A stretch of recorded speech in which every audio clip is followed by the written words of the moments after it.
பிரியமான கர்த்தருடைய பிள்ளைகளை இயேசு கிறிஸ்துவின் நாமத்தினாலே எங்கள் அன்பின் வாழ்த்துக்களை தெரிவிக்கிறோம். திருத்துவ தீர்க்கதரிசன ஊழியத்தின் சார்பாக, குடும்பத்தின் சார்பாக எங்கள் அன்பின் வாழ்த்துக்களை நாங்கள் தெரிவிக்கிறோம். வருகிற மே மாதம் 4ஆம் தேதி முதல் தொடர்ந்து நடக்க இருக்கின்ற தங்கி படிக்கிற வேதாகம பாடசாலை நமது புதுக்கோட்டையில் நடக்க இருக்கின்றது. மொத்தம் 15 ஸ்டூடெண்ட்ஸ் தான், மாணவர்கள் மட்டும்தான் தெரிந்து கொள்ளப்படுவோம். ஆகையினால சேர விரும்புகிறவர்கள் உடனடியாக அந்த அலைபேசி நம்பரை தொடர்பு கொண்டு சேரும்படி அன்புடன் கேட்டுக்கொள்கிறோம். 15 சீட்ஸ் ஒன்லி அவைலபிள். ஸோ சேர விரும்புகிறவர்கள் கர்த்தருடைய வரங்களையும் கிருபைகளையும் தேவ சத்தத்தை கேட்கவும் ஆவிலே பலன் கொண்டு வளரவும் கர்த்தருடைய ஊழியத்தை செய்ய விரும்பினால் சேரும்படி அன்புடன் கேட்டுக்கொள்கிறோம்.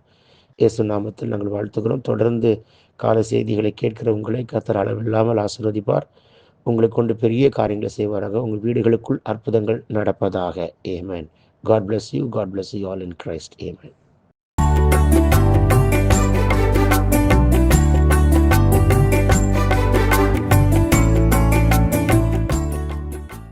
Praise the Lord. எப்படி இருக்கீங்க? யாவரும் இயேசு நாமத்தில் வாழ்த்துகிறேன். இன்றைக்காண்டு தருகிற தீர்க்க தரிசன வார்த்தை 1 சாமுவேலின் புஸ்தகம் 2ஆம் அதிகாரம் 8ஆம் வசனம். அவர் சிறியவனை புழுதிலிருந்து எடுத்து எளியவனை குப்பையிலிருந்து உயர்த்துகிறார். அவர்களை பிரபுக்களோடு உட்காரவும் மகிமையுள்ள சிங்காசனத்தை சுதந்தரிக்கவும் பண்ணுகிறார். பூமியின் அஸ்திபாரங்கள் கர்த்தருடையவைகள், அவரே அவைகளின் மேல் பூச்சக்கரத்தை வைத்தார்.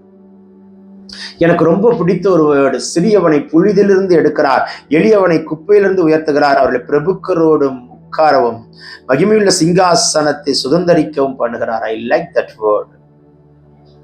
சிறியவன் தான், எளியவன் தான், புழுதியில தான் இருக்கிறேன், குப்பையில தான் இருக்கிறேன்.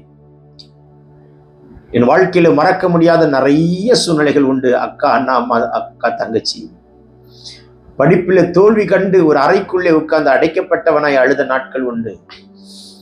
இந்த முறையாவது பாஸ் பண்ணுவேன், நான் ஃபெயில் ஆயிட்டேன். அடுத்த முறை பாஸ் பண்ணுவேன், நான் ஃபெயில் ஆயிட்டேன்.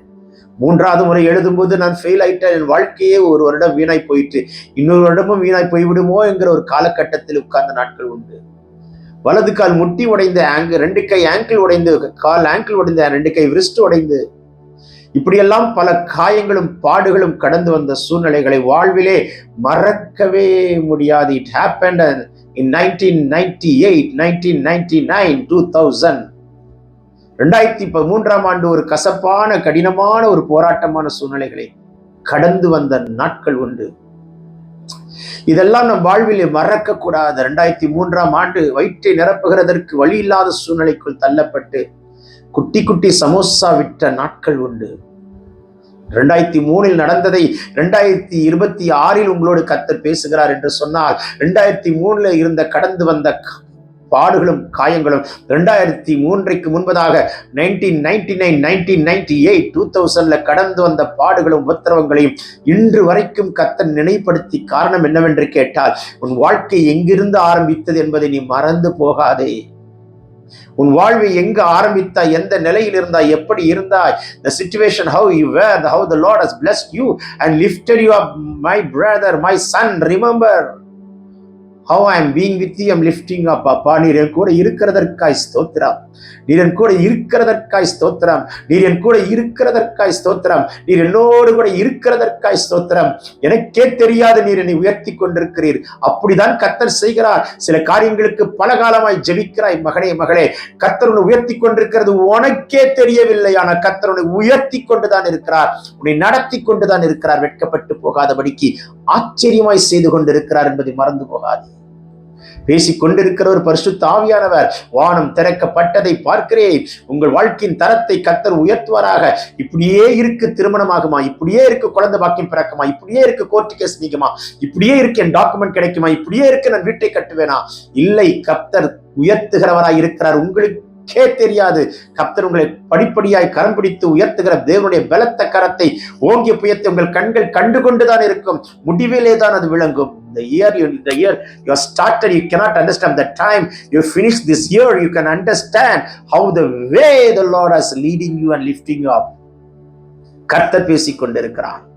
ஏசப்பா, ஒன்றும் நடக்கவில்லை என்று புலம்பிக் கொண்டிருக்கிற எந்த தம்பி, தங்கச்சி, அக்கா, அம்மா, இன்றைக்கு கர்த்தருடைய பலத்த கரத்தை, ஓங்கிய புயத்தை காணட்டும். நீ சிறியவன் தான், புழுதியில் இருக்கிறாய், எளியவன் தான், குப்பையில் இருக்கிறாய். உன்னை சிங்காசனத்தில் உட்கார வைக்க காத்திருக்கிறார். It happened in David's life. It happened in Joseph's life. It gonna happen in your life, in my life, in everyone's life. Those who are believing Christ in the name of Jesus. Heavens are opening for you. நான் பேசிக் கொண்டிருக்கும் பொழுது கர்த்தருடைய குணமாக்குற வல்லமை புறப்பட்டு வருகிறதை காண்கிறேன். M தேவன் தொட்டு கொண்டிருக்கிறார். அற்புதம் நடந்து கொண்டிருக்கிறது. தடைகள் உடைந்து கொண்டிருக்கிறது. The time when I am sharing the word of God, the healing is happening.